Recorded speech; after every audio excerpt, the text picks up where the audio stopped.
அனைவருக்கும் வணக்கம். ஞானேஸ்வரியில் 5வது அத்தியாயம் 18வது ஸ்லோகத்துல ரொம்ப விஸ்தாரமாக இல்ல எல்லா ஸ்லோகத்திலையும் அதுதான் சொல்லியிருக்கு. இருந்தாலும் இந்த ஸ்லோகத்துல சொல்லப்பட்ட அந்த ஒரு விஷயம் பேதபாவம் அற்று இருத்தல். எந்த அளவிற்கு அவன் பேதபாவம் அற்று இருப்பான் அப்படிங்கிற ஒரு விஷயத்தை வலியுறுத்தி சொல்லியிருந்தாங்க. ஸோ அதை நம்ம கொஞ்சம் இன்னைக்கு எலாபரேட்டா நம்ம டிஸ்கஸ் பண்ணலாம் அப்படின்னு நினைக்கிறேன். ஸோ அதுல என்ன இருந்தது அப்படின்னு சொன்னா, ஒரு கொசு, ஒரு யானை, அல்லது ஒரு நாய் மாம்சத்தை தின்னும் பொழையன் அல்லது பிராமணன், அல்லது என்னவன் அல்லது புறத்தவன். So this is the way differences அப்படிங்கிறது இந்த உலகத்துல பாராட்டாம எப்படியா இருக்க முடியும் அப்படின்னு கேட்கறதா வச்சுக்கோங்களேன். என்ன பேசிட்டு இருக்க நீ? நம்ம ஹையர் நாலேஜ் வீடியோல என்ன தலைப்புல பேசியிருக்கோம் அப்படின்னா, ஒவ்வொருவரும் தனித்தன்மை வாய்ந்தவர்களாக இருக்க அனைத்தும் ஒன்று என்பதை எவ்வாறு புரிந்து கொள்வது அப்படின்னு ஒரு தலைப்புல நம்ம பேசியிருக்கோம். அப்படின்னா என்ன அர்த்தம்? ஒருத்தனை மாதிரி இன்னொருத்தனே கிடையாது. இன்னைக்கு கோடிக்கணக்கான, அதாவது 84 லட்சம் பிறப்புகள் இருக்கிறதாம். அதுல மனுஷ பிறப்புன்னு இருக்குல்ல, இந்த மனுஷ பிறப்புல கோடிக்கணக்கான பேர் இருக்காங்கல்ல, ஒருத்தனை மாதிரியே இன்னொருத்தன் இருக்க மாட்டான். சரியா? சரி, விலங்குகள்ல ஒரு விலங்கு மாதிரி இன்னொரு விலங்கு இருக்காது. சரியா? அது தோற்றத்திலையும் சரி, குண அளவுலையும் சரி, டோட்டலாவே எவ்ரி திங் இஸ் டிஃபரன்ஸ் அப்படிங்கிற ஒட்டுமொத்தமாக வேரியேஷன்ல இருக்கக்கூடிய, பாகுபாடாக இருக்கக்கூடிய இந்த விஷயத்துல அனைத்தும் ஒன்றா ஹவ் இட் இஸ் பாசிபிள் அப்படின்னு ஒருத்தன் கேட்கிறான் அப்படின்னு வச்சுக்கோங்க.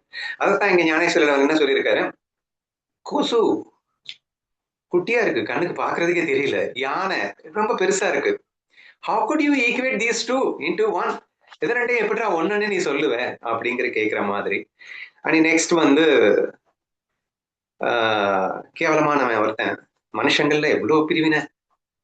அப்போ ஜாதியின் அடிப்படையில பிரிவினை, பொருளாதாரத்தின் அடிப்படையில பிரிவினை, புத்தியின் அடிப்படையில பிரிவினை, கொஞ்சம் நஞ்சமாங்க பிரிவினை இருக்கு.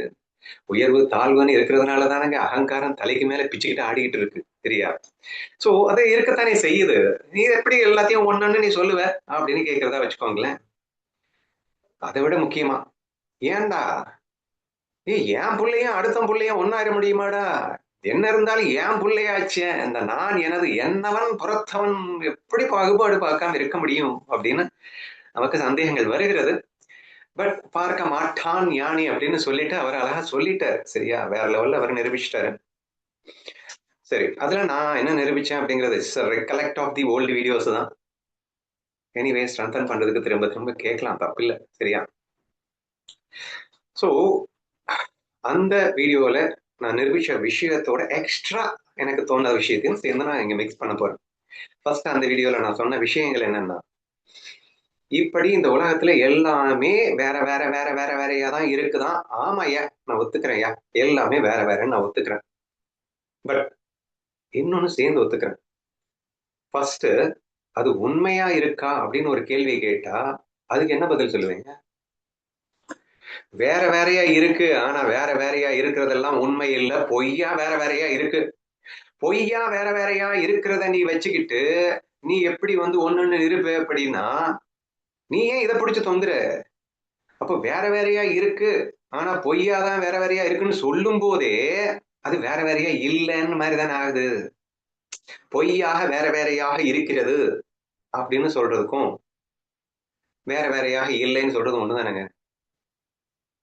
வேற வேறையா இருக்கு அப்படின்னு மொட்டையா சொல்லணும். ஆனா நீயே ஒத்துக்கிற பொய்யா வேற வேறையா இருக்கு அப்படின்னு. நான் ஒத்துக்கலையே அப்படின்னு நீங்க யாராவது சொன்னீங்கன்னா அதுக்கு நிறைய எக்ஸாம்பிள்ஸ் அதுல கொடுத்திருந்தேன். அதை லைட்டா கோடிட்டு காட்டிடுறேன். எதுடா இந்த உலகத்துல உண்மையா இருக்கு? நீ பார்க்கின்ற ஏதாவது ஒன்று நிலையாக பெர்மனண்டாக இருக்கின்றதா? எதை வைத்து நீ இந்த உலகத்தில் உண்மை என்று உன்னால் எதை எடுத்து சொல்ல முடியும்? நீ காண்கின்ற கனவு அனுபவபூர்வமாக நீ பயங்கரமா உண்மை போல் அனுபவித்தாய் என்பதற்காக அது உண்மை என்று சொல்லிவிடுவாயோ? கனவிற்கும் நினைவிற்கும் தான் என்ன பெரிய டிஃபரன்ஸ் வந்துருச்சு உங்களுக்கு? கனவில் போல் இங்கே நினைவிலும் கூட ஒவ்வொன்றும் மாறிக்கொண்டே இருக்கின்ற அந்த ஒரு விஷயத்திலே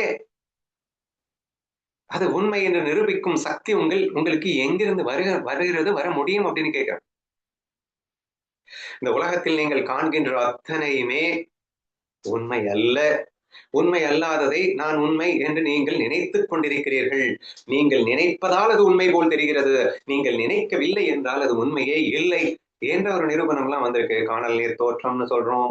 இல்லுஷனுக்கு எக்ஸாம்பிள்ஸ் பாத்தீங்கன்னா இன்னைக்கு வந்து அதுல நிறைய எக்ஸாம்பிள்ஸ் கொடுத்துருந்தேன். லைக் ஆப்டிக்கல் இல்யூஷன்ஸ் பேர்ல ஒரு கண்ணாடியை மாட்டிட்டா நிஜமாவே நம்ம பயப்படுறோம். முன்னாடி ஏதோ இருக்கிற மாதிரி எல்லாம் நினைச்சுக்கிட்டு இருக்கா இல்ல. அப்ப நீ கண்ணால் பார்க்கின்ற பிரத்யட்சமாக அனுபவிக்கின்ற எத்தனையோ அனுபவங்கள் இருக்கின்றன. ஏதாவது ஒண்ணு உண்மையா இருக்கா?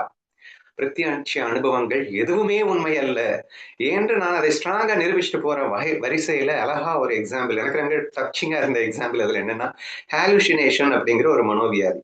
ஹாலுசினேஷன் அப்படிங்கிற மனோவியாதிக்குன்னா என்ன அர்த்தம் அப்படின்னா, யாரோ என்கிட்ட பேசுற மாதிரி கேட்டுக்கிட்டே இருக்கும். இதோ வந்துட்டேன் அப்படின்னு நான் சொல்லுவேன். சுத்தி இருக்கிறவங்களுக்கு பெரிய குழப்பமா இருக்கும். என்னடா பேசிட்டு இருக்காங்க, யார்கிட்ட பேசிட்டு இருக்கு, தம்பி என்ன, இதோ அவங்க பேசுனாங்க, அவங்க கிட்டதான் பேசிட்டு இருக்கேன். யார்கிட்ட? இதோ அவங்க கிட்ட. அங்க யாருமே இருக்க மாட்டாங்க. சோ யாரோ இவங்கிட்ட பேசுற மாதிரியும் இவன் ஏதோ பண்ற மாதிரியும் என்னென்னமோ இவனுக்கு தோணும். சரியா? சோ இதெல்லாமே வந்து இவன் ரியலா ஃபீல் பண்ணி அனுபவிச்சுட்டு இருப்பான். இப்ப சுத்திட்டு இருக்கிற நம்ம எல்லாம் அட லூசு பயலே, இல்லாததை போயிட்டு இருக்கிறதா நினைச்சுக்கிட்டு இவன் பாட்டுக்கு ஏமாந்துட்டு இருக்கானே அப்படின்னு நம்ம பேசுறோம். அவன் மட்டும் இல்லைங்க லூசு பைய, ஒட்டு மொத்தமா நம்ம எல்லாருமே என்னவா, உன் மனசோட இமேஜினேஷன் தானடா இந்த உலகம். ஹாலுசினேஷன்ல இருக்கிறவங்க மட்டும்தான் அவனுடைய இமேஜினேஷன் அனுபவிக்கிறானாக்கா, அப்ப நீங்க எல்லாம் வந்து வேற என்னத்தை அனுபவிக்கிறீங்களா? So we are also simply experiencing our own thoughts only. The thoughts itself is nothing but an illusion தானே.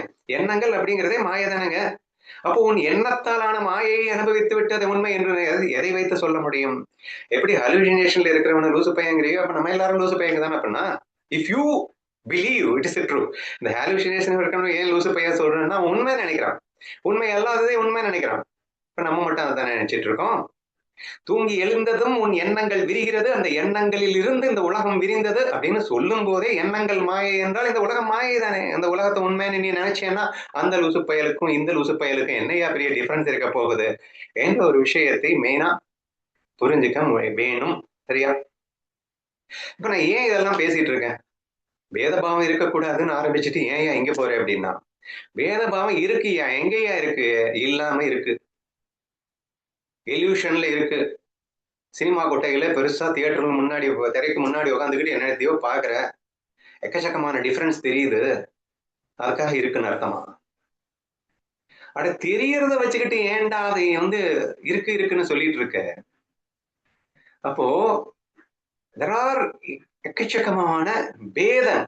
பேதம் அப்படின்னா உயர்வு தாழ்வு இதெல்லாம் தெரியுது அப்படின்னு சொல்லுங்க. இருக்குன்னு எப்படிங்க சொல்ல முடியும்? இருக்குன்னா அது பெர்மனண்டா இருக்கணும் இல்ல. அது மாறிக்கிட்டே இருக்கு அப்படின்னப்போ அது மாறிடுச்சு அப்படின்னாலே அது வந்து தெரியுது அப்படின்னு தானே சொல்லணும். காணல் நீர் இருக்கா தெரியுதாங்க. அது இருக்கிற மாதிரி உங்களுக்கு கண்ணுக்கு தெரியுது அப்படின்றதுக்காக இருக்கிற மாதிரி தெரியுதுன்னு சொல்லுவீங்களா? அது இல்ல, தெரியுது. சரியா? அங்கே தண்ணி இருப்பது போல் தெரிகின்றது என்ற ஒரு வாசகம் தான் நம்ம சொல்ல வேண்டியிருக்கின்றது. சோ தேர்ஃபோர் நாய் மாம்சம் தின்னும் பொழையன் பிராமணன், இவ்விரண்டுக்கும் தின்னும் பொழையன் அப்படிங்கிறதும் பிராமணன் அப்படிங்கிறதும், என்னவன் அப்படிங்கிறதும் புறத்தன் அப்படிங்கிறதும், கொஷுங்கிறதும் யானை அப்படிங்கிறதும், இவைகள் எல்லாம் உண்மை அல்ல, வெறும் தோற்ற மாத்திரமே. உண்மை இல்லாத வெறும் தோற்றமே. தோற்றத்தில் வேரியேஷன்ஸ் இருக்கு. தோற்றம் தோற்றம்னு சொல்லும் போது மாயையில் வேஷத்தில் இந்த டிஃபரன்சஸ் எல்லாம் இருக்கு இருக்கு இருக்குன்னு நம்ம சொல்லிக்கலாம். சரியா? ஆனா ஞானிங்கிறவன் உண்மையை பார்க்கிறான். உண்மையை பார்க்கிறவனுக்கு இந்த டிஃபரன்ஸ் தெரியாது. So that is the key factor to understand. How to understand இவ்வளவு பெரிய வேரியேஷனை இல்லைன்னு எப்படியா நீ புரிஞ்சுக்கிறது அப்படின்னு நீங்க கூலா கேட்டீங்க அப்படின்னு சொன்னா, if you look into the truth you know you will find no difference. பேதபாவம் என்பது உண்மை கண் கொண்டு பார்க்கும்போது தெரியாது. ஊன கண் கொண்டு பார்ப்பவனுக்கு எல்லாமே பேதமாகத்தான் தெரியும். ஞான கண் கொண்டு பார்ப்பவனுக்கு பேதபாவம் என்பது தெரிவதற்கு வாய்ப்பே இல்லை. ஏன் தெரியாது? அதாவது இங்க வந்து மேஜிக் ஷோ நம்ம பாக்குறோம். மேஜிக் ஷோல என்னென்னமோ கண் முன்னாடி காட்டுறான், வித்தைகள் காட்டுறான், அப்படியே நிஜமா மாதிரி தெரியுது. ஆனா உண்மையில அது எல்லாமே மாயை அப்படின்னு நம்ம புரிஞ்சுக்கிறோம். இப்போ இந்த மாயையுடைய அதிஷ்டானம் என்ன அப்படிங்கிறத நம்ம பார்க்கணும். மாயை அப்படின்னு ஒண்ணு இருக்கு அப்படின்னாலே அது தெரியுதுன்னு தான் சொல்லணும், இருக்குன்னு சொல்லக்கூடாதுன்னு சொல்லிட்டேன். ஆனா தெரியறதுக்கு ஒண்ணு இருக்கணும்லடா. சும்மா எப்படிடா தெரியும்? அது தெரியறதுக்கு ஏதோ ஒண்ணு இருந்தா தானே தெரியும். இல்ல இல்லன்னுலாம் மறுக்காதே. ஏதோ ஒண்ணு இருக்கு. இருந்தாதான் அது தெரியும். ஏன்னா நம்ம சொல்ல வேண்டியது இருக்குல்ல. இப்ப கானல் நீர் இருக்கு அப்படின்னா, கானல் நீர் இல்லதான். அது தெரியுதுதான். ஆனா அது தெரியறதுக்கு சூரிய ஒளி காரணமாக அமைகின்றது அப்படின்னு பார்க்கிறோம். அப்ப அந்த சூரிய ஒளியை நம்ம தேடி போகணும். அப்போ what you want to research அப்படின்னு சொன்னா, இந்த தெரியறத வச்சுக்கிட்டு தான் உண்மையை பிடிக்க வேண்டியது இருக்கு அப்படின்னு சொல்றேன். ஏன்னா, அந்த உண்மை கண்ணுக்கு தெரியாது. ஆனா அது இல்லைன்னா இது தெரியவே தெரியாது. மெஜிஷியன் இல்லாம மேஜிக் ஷோ இல்ல. அப்ப மேஜிக் ஷோ உண்மை இல்ல. மெஜிஷியன் தான் உண்மை. அவன் தான் இந்த வித்தையெல்லாம் காட்டிட்டு இருக்கான் இல்லையா? சோ அந்த மாதிரி இங்கே இந்த பிரம்மம் பிரம்மம் அப்படிங்கிறது கண்ணுக்கெல்லாம் தெரியாதுங்க. கண்ணுக்கு தெரியறதெல்லாம் உண்மை இல்லைங்க. தெரியாத அந்த பிரம்மம் மட்டும்தாங்க உண்மை. நீ என்னையா உழப்புற? நீ வா விஷயத்துக்கு வா வேமா சொல்லு அப்படின்னு கேட்டீங்கன்னா, நான் என்ன சொல்ல வரேன்? இது இல்லாம மாயா மாயா மாயா அப்படிங்கறத யாரும் மறுக்க முடியாது இல்லைங்க. Do anyone going to prove that this body is real? This mind is real? This mind intellect is real? இந்த வேர்ல்ட்ல ஏதாவது ஒண்ணு ரியல் நீங்க வந்து ப்ரூவ் பண்ண முடியுமா? அப்ப நீங்க பேதம் பேதம் பேதம்னு பார்த்து கொண்டிருக்கிறீர்கள். அத்தனையுமே பேதம் தான். ஆனா அது தோற்ற மாத்திரமாக பேதம் தான், உண்மை அல்ல என்பதை மனப்பூர்வமா முதலில் புரிய வேண்டுங்க. சரியா? சரி, அதை புரிஞ்சாச்சுப்பா. இப்ப என்ன சொல்லவா? என்னதான் புரியுது? புரிஞ்சதுக்கு அப்புறம்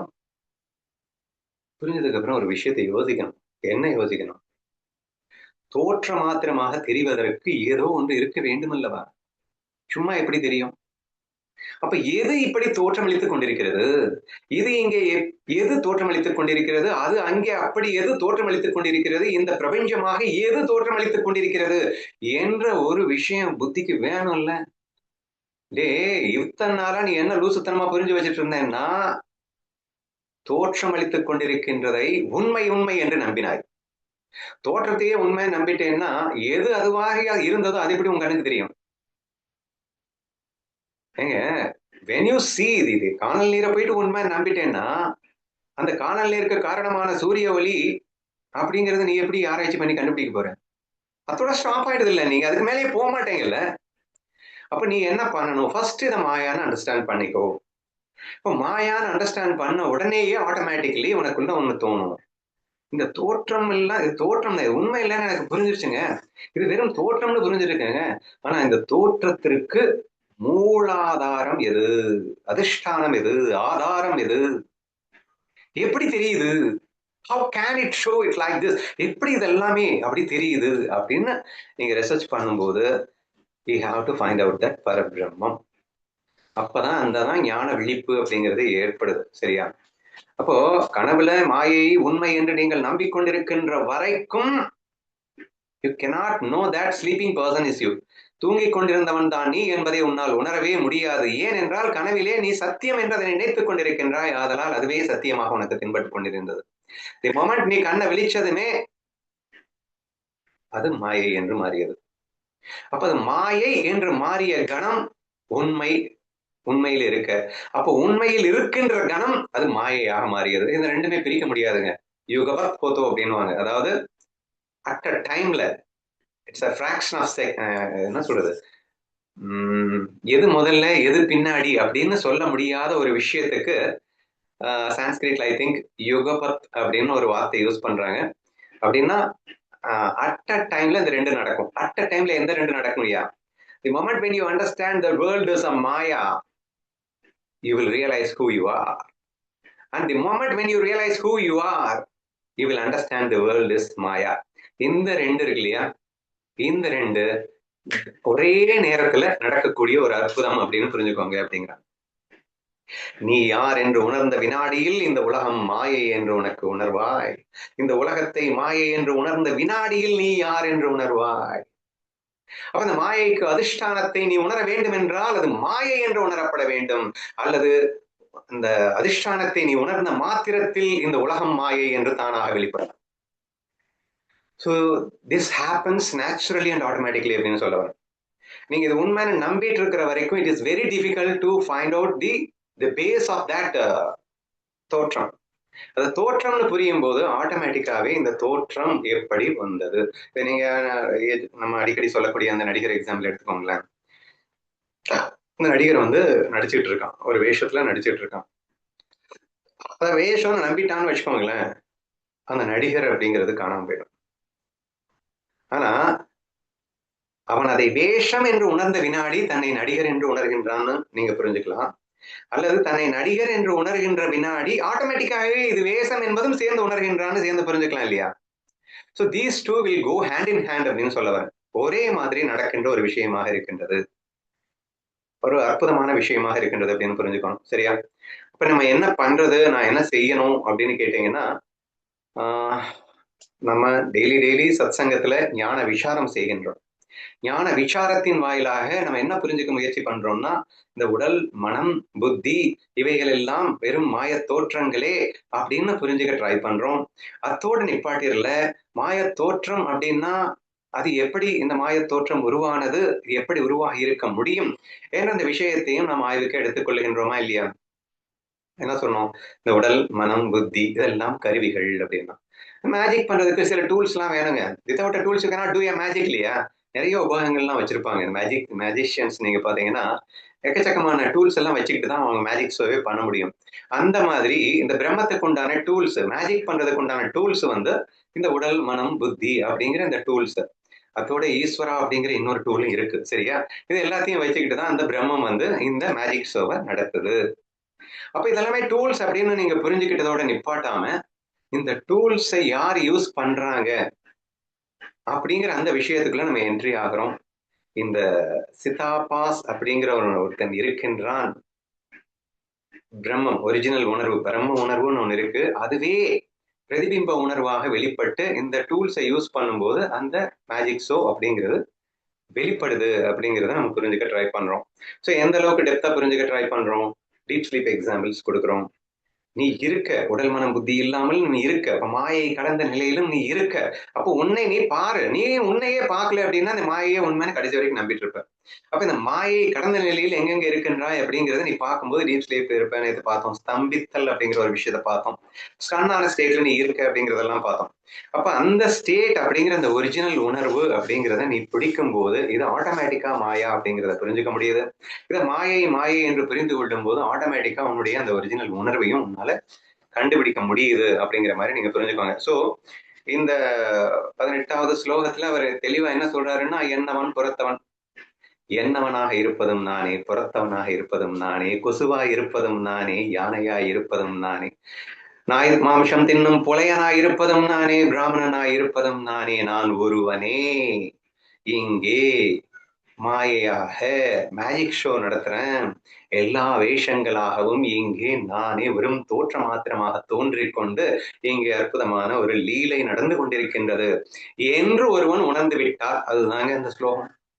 How could you find any பேத பாவா? எதை என்கிட்டயே நான் பேதத்தை பார்க்கவா? அப்கோர்ஸ் நீங்க பார்வைக்கு ஐ மீன் தோற்றத்துல வந்து கண்டிப்பா எக்கச்சக்கமான பேதம் இருக்கு. யார் இல்லைன்னு சொன்னா? பிச்சைக்கார வேஷமும் பணக்கார வேஷமும் ஒன்னாவா இருக்கும்? தோற்றத்துக்கு வேற மாதிரி தான் தெரியும். எக்ஸ்ட்ரீம்லி ஆப்போசிட் நேச்சரா தெரியுது அப்படிங்கிறதுக்காக வேஷம் போட்டனா டிஃபரெண்ட் ஆயிடுவேனா என்ன?